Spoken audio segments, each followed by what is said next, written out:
Waterfall model के ऊपर exam में एक शॉर्ट क्वेश्चन आने के बहुत ज़्यादा चांसेस है और इसीलिए आज हम उसी का अभ्यास करेंगे।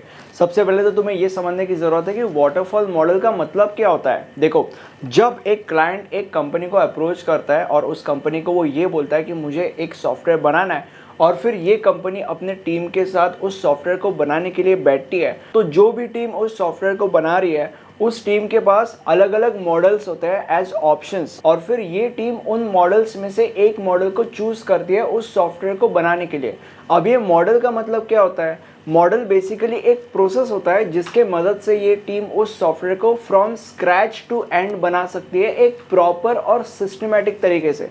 ठीक है, तो अभी ये टीम उन अलग अलग मॉडल्स में से एक मॉडल को चूज करती है और उस सॉफ्टवेयर को बनाना चालू कर देती है। ठीक है, अब इन अलग अलग मॉडल्स में से एक मॉडल है वाटरफॉल मॉडल। तो बेसिकली वाटरफॉल मॉडल एक प्रोसेस है जिसके मदद से एक कंपनी या टीम या कोई भी एक सॉफ्टवेयर को फ्रॉम स्क्रैच टू एंड एक प्रॉपर तरीके से बना सकता है।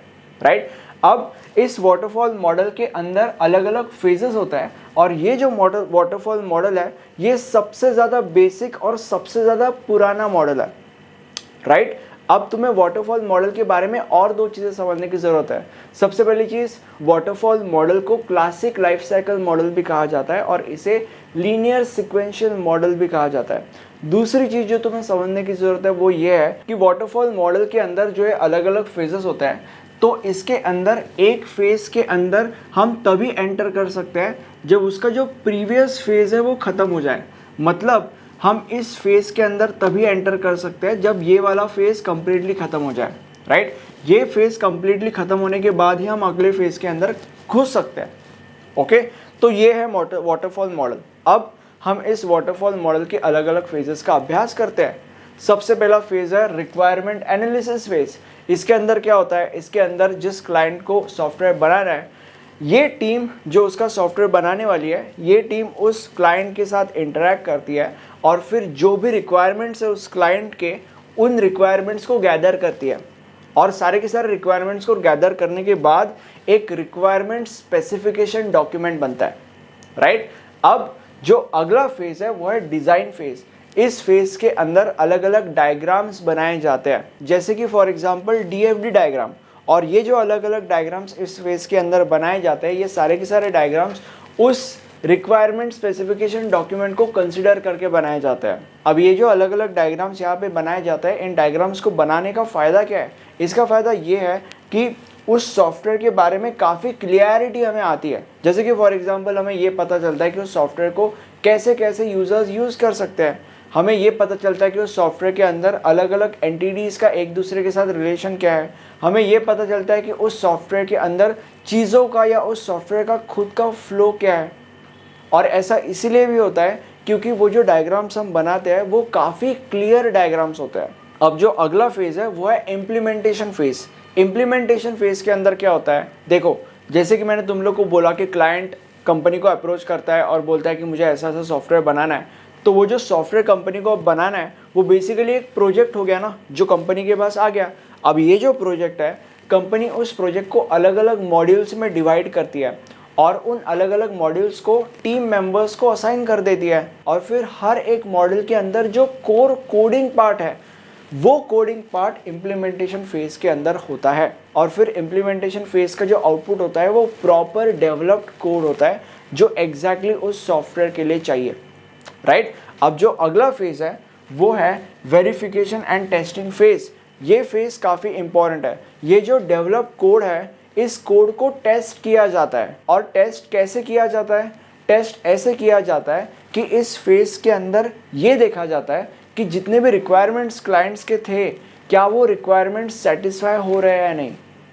ठीक है, इस फेज़ के अंदर ये देखा जाता है कि उस कोड के अंदर या जो बन के सॉफ्टवेयर अब रेडी हो ही चुका है, क्योंकि सॉफ्टवेयर मतलब at the end of the day code ही होता है। तो ये जो सॉफ्टवेयर बन के रेडी हो चुका है, उस सॉफ्टवेयर के अंदर जो एक्सपेक्टेड इनपुट्स है वो एक्सपेक्टेड आउटपुट्स दे रहे हैं या नहीं, ये देखा जाता है। और अगर सारी की सारी चीज़ें सही से चल रही है, एक सक्सेसफुल वेरिफिकेशन के बाद उस सॉफ्टवेयर को यूज़र को डिप्लॉय कर दिया जाता है। मतलब बेसिकली उस सॉफ्टवेयर को यूज़र को दे दिया जाता है फॉर यूज़। मतलब अब वो सॉफ्टवेयर यूज़र यूज़ कर सकता है। अब थोड़े समय के लिए यूज़र उस सॉफ्टवेयर को यूज़ करेगा और जो कंपनी है या जो वो टीम है उस टीम को फीडबैक देगा, राइट। और अब लास्ट फेज है, that phase is maintenance phase.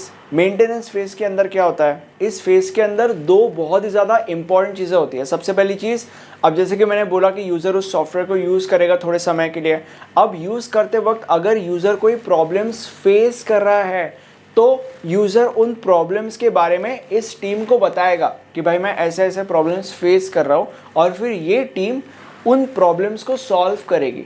तो ये चीज़ मेंटेनेंस फेज के अंदर आती है। और अगर यूज़र उस सॉफ्टवेयर के अंदर कुछ फीचर्स एक्स्ट्रा ऐड करना चाहता है तो वो भी ऐड होंगे इस फेज के अंदर।